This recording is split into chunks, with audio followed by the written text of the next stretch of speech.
Fait que là, on a une idée, petite idée si vous voulez, de ce que c'est une fonction de plusieurs variables, dans le cas où on a deux variables. Il y a des différences, puis une des différences, c'est que quand on calcule la dérivée d'une fonction d'une variable, je ne sais pas si vous vous souvenez, on avait une formule, une définition spécifique, là. Ce qu'on faisait, c'était, voici la courbe, c'est un point que tout fait en pratique, je trouvais la droite tangente.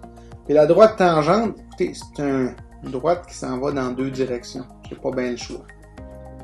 Il n'y a pas d'autre direction dans laquelle aller, la droite tangente. Elle peut juste aller vers la droite et vers la gauche pour une fonction d'une seule variable. Là où ça change énormément quand on passe à deux variables ou plus, c'est que il y a plein de directions dans lesquelles on peut s'intéresser au comportement de la fonction.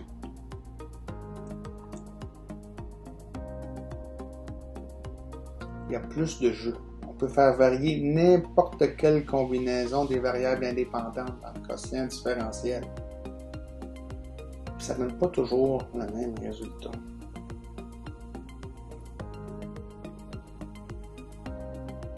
On a ce qu'on appelle des dérivées directionnelles. C'est pas quelque chose dont on va discuter. Les dérivées directionnelles, c'est une des façons de généraliser le concept de la dérivée à plusieurs variables. Si on faisait de la physique, si vous preniez un cours de calcul multivariable, on passerait beaucoup de temps à parler des dérivées directionnelles. Nous autres, on va seulement parler de ce qui s'appelle les dérivées partielles.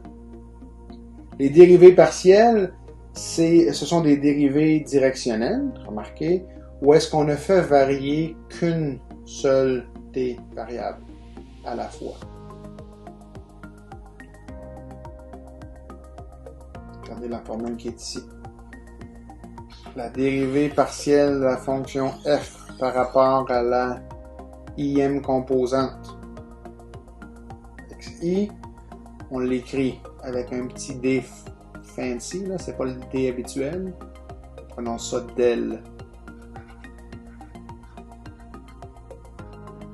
On peut aussi l'écrire comme ça, f xi en petits caractères.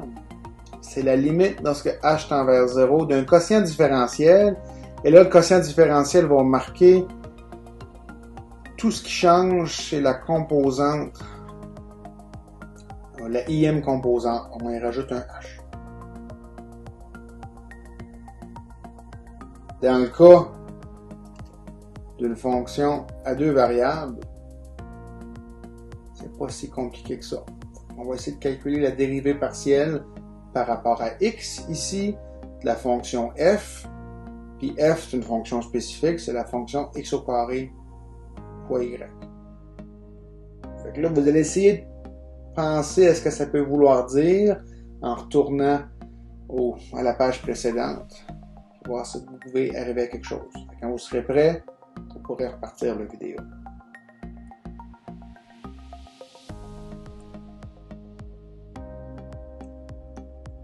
Selon notre définition,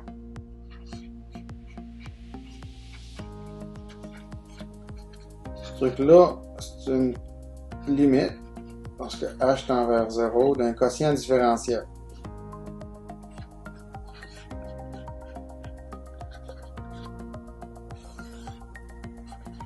La partie qui est ici, elle ne change jamais, le dénominateur ne change jamais, tout ce qui peut changer, c'est ce qu'il y a ici.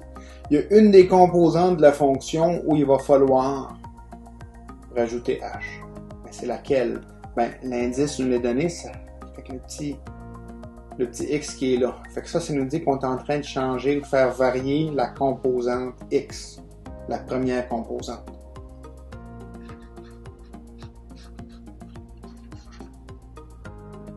C'est le truc qui change. C'est ça qu'il faut calculer. Si au contraire, on vous avait demandé de calculer la dérivée partielle par rapport à y, ça aurait aussi été la limite d'un quotient différentiel, mais cette fois-là, c'est la composante en y qu'il faut modifier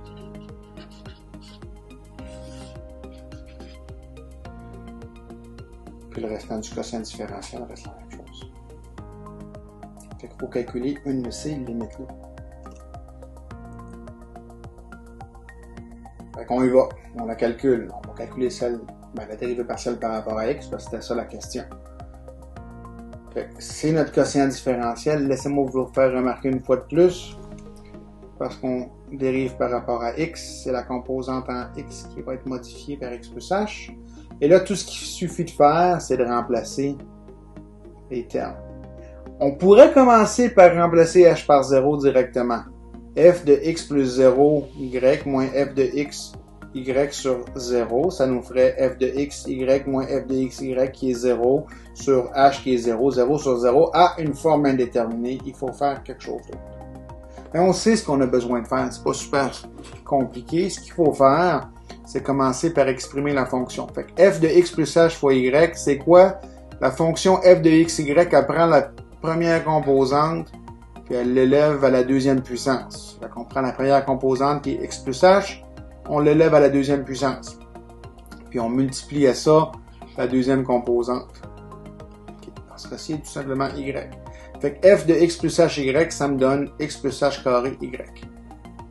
Pas bien compliqué. Ensuite, j'ai f de xy. F de xy, c'est la définition, c'est donné. J'ai pas besoin de travailler avec ça. X carré y, puis je divise par h. Ce qu'on faisait dans le cas d'une fonction d'une variable, on le fait encore ici. On cherche à factoriser. Je vais commencer par sortir le facteur commun y. Vous voyez, j'ai un y ici, j'ai un y ici. Je vais le mettre en évidence. Je me retrouve avec x plus h au carré moins x au carré sur h. Fait que le y est en évidence.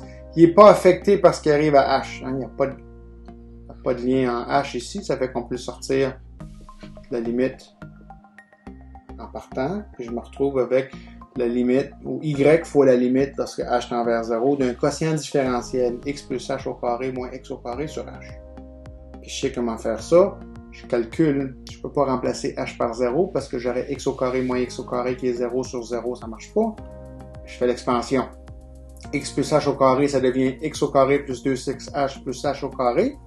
On l'a fait à plusieurs reprises. Moins x au carré, ça reste moins x au carré. Et là, comme c'était le cas toutes les autres fois qu'on l'a fait, on peut se débarrasser des termes qui ne contiennent pas des h. Ils vont s'annuler. On se retrouve avec y fois la limite lorsque h tend vers 0 de 2xh plus h au carré sur h. Il y a un facteur commun de h qui disparaît. Si vous n'êtes pas trop certain, je vous rappelle ici, là, vous pouvez écrire ça comme étant h 2x plus h sur h. Ces termes-là disparaissent, puis il me reste 2x plus h. Je vais le regarder ici. Fait que j'ai quoi? J'ai y fois la limite lorsque h tend vers 0 de 2x plus h. Puis là, je peux essayer de remplacer h par 0. Effectivement, ça va vers 0. Puis il me reste y fois 2x. 2xy. Fait que la dérivée partielle de la fonction par rapport à x, c'est 2xy. Puis je vais vous faire remarquer de quoi? Le 2x qui est ici, c'est la dérivée du x au carré. Hein. C'est pas une surprise qu'on obtient ce qu'on obtient ici.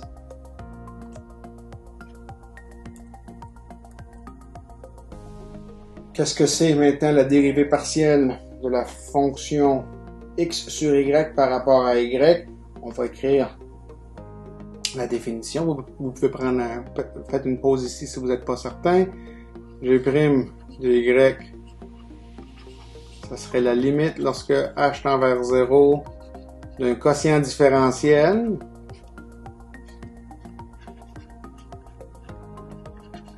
le deuxième terme du numérateur, c'est toujours la fonction elle-même. Le dénominateur, c'est toujours h. Puis là, il faut savoir laquelle des deux termes on va modifier. On dérive par rapport à y. Fait que c'est pas le x qu'on modifie, c'est le y. C'est ça le truc qu'il faut calculer. Qu'est-ce qu'on peut faire? Écoutez, G de XY, on sait c'est quoi? C'est X sur Y. Fait que ce morceau-là, ça va être X sur Y. Qu'est-ce que c'est ce morceau-là? La fonction G, elle prend n'importe quelle paire XY, puis elle va nous donner le rapport entre les deux. Fait que G de X de Y plus H, ça va être X sur Y plus H.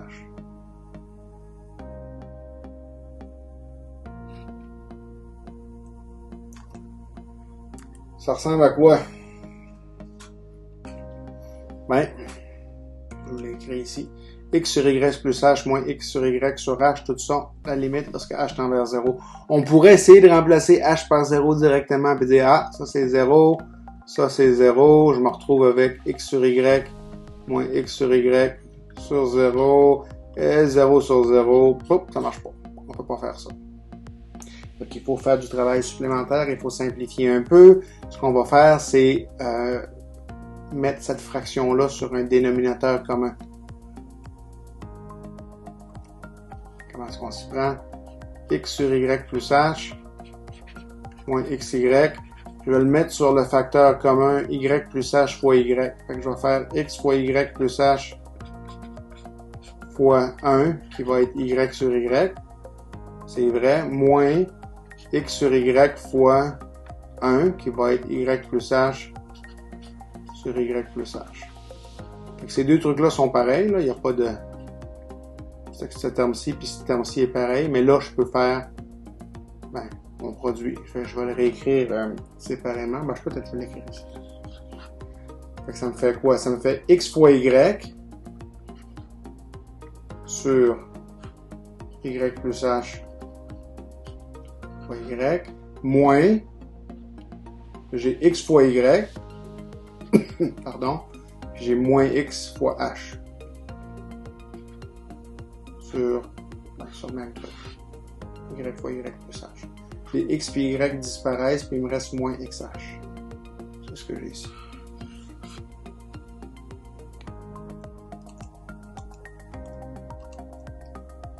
Si j'essaie de remplacer H par 0, je vais me retrouver avec un 0 ici, un 0 là, puis un 0 là. J'ai 0 sur 0, ça marche pas. Il est trop tôt pour remplacer H par 0. Faut encore que je fasse de quoi.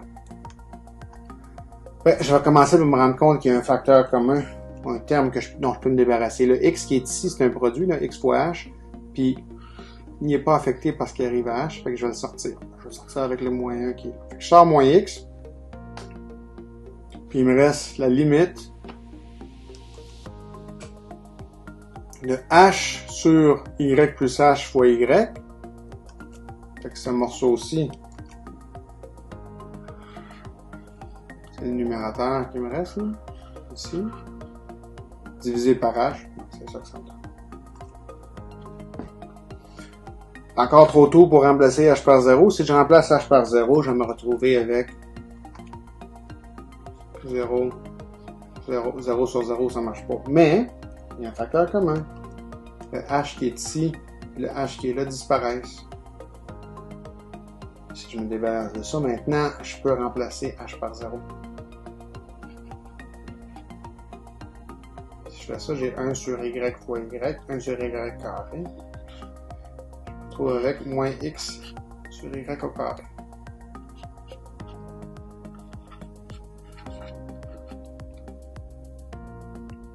Puis je vais vous faire remarquer que la partie moins 1 sur Y au carré, c'est la dérivée de la partie 1 sur Y, la fonction qui était ici.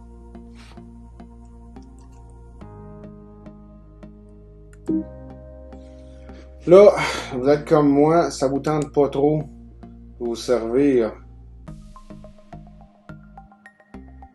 la définition à chaque fois. Fait qu'on va se servir des règles du chapitre 5 avec le caveat que quand on fait des dérivées partielles, il faut traiter toutes les autres variables, à part celle par laquelle on dérive, comme si c'était des constantes. Je vous ai préparé 6 exemples. Je ne les ferai pas tous, les exemples. Vous pourrez les regarder et les consulter et vous assurer que vous comprenez bien. Mais je vais refaire le calcul la dérivée par rapport à y de x sur y. Celle-là, on l'avait fait tout à l'heure. C'est le deuxième exemple qui est ici. Je veux calculer la dérivée partielle par rapport à y. Tout ce qui n'est pas un y est une constante. Ben, les constantes, ça va être des chiffres ou encore la variable x. Je la traite comme si elle était constante. Fait que la dérivée par rapport à y, ça serait, ben c'est quoi? Quel genre de fonction que j'ai? Je vous rappelle que j'ai de xy, c'était x sur y, qu'on va écrire comme étant x fois 1 sur y. Ça ressemble à un produit ou à un quotient, hein? Sauf que x, c'est pas une variable, x, c'est une constante, si on fait une dérivée partielle par rapport à y. Fait que si c'est une constante, ce que j'ai, c'est une constante fois une fonction. Fait que dans ce cas-ci, la dérivée partielle, ça serait x fois la dérivée de la fonction 1 sur y par rapport à y. Le x n'est pas affecté par le fait qu'on dérive, parce qu'on dérive par rapport à y. Fait que le x, c'est un facteur on ne touche pas, puis là, on a besoin de calculer la dérivée de 1 sur y, mais on la connaît. 1 sur y, c'est y à la moins 1, je me sers de la règle de dérivée des puissances, puis ça me donne moins 1 sur y au carré, d'où, je refais le produit, je me retrouve avec moins x sur y au carré. Fait que ça, c'est la dérivée partielle de la fonction g par rapport à y. Si je suis intéressé à l'évaluer au point 1, 1, quand x est égal à 1, puis quand y est égal à 1, ben, tout ce que j'ai besoin de faire, c'est substituer x par 1 puis y par 1 dans mon équation, mon expression, pardon. Ça me donne moins 1 sur 1 au carré. Fait moins 1. On va en choisir une autre au hasard. Je vais choisir de faire...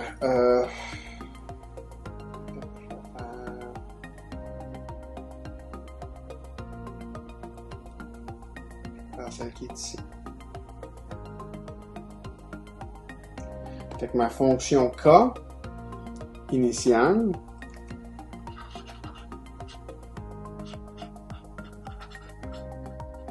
c'est x fois log de xy.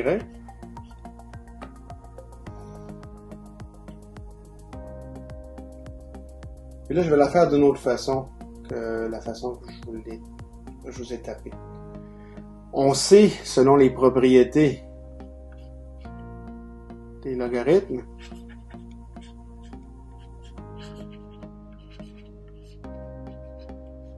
que du logarithme de x fois y, c'est le logarithme de x plus le logarithme de y. Et ça, je vais le réécrire comme étant x log de x plus x log de y. Fait que la fonction qu'on avait, k, on peut l'écrire comme ça aussi. Je suis intéressé à faire la dérivée partielle par rapport à y, ce qui veut dire que je traite tout ce qui n'est pas un y comme si c'était une constante. Quand je dérive l'expression qui est ici, ça c'est une constante par rapport à y. Fait que la dérivée de ça, ça va être 0. X c'est une constante. Fait que sa dérivée, ben, je multiplie ici, là, je vais me retrouver avec la dérivée partielle. Laisse-moi l'écrire au complet.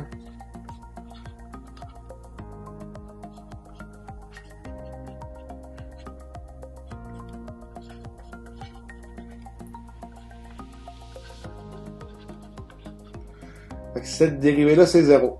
C'est ce qu'on a fait ici.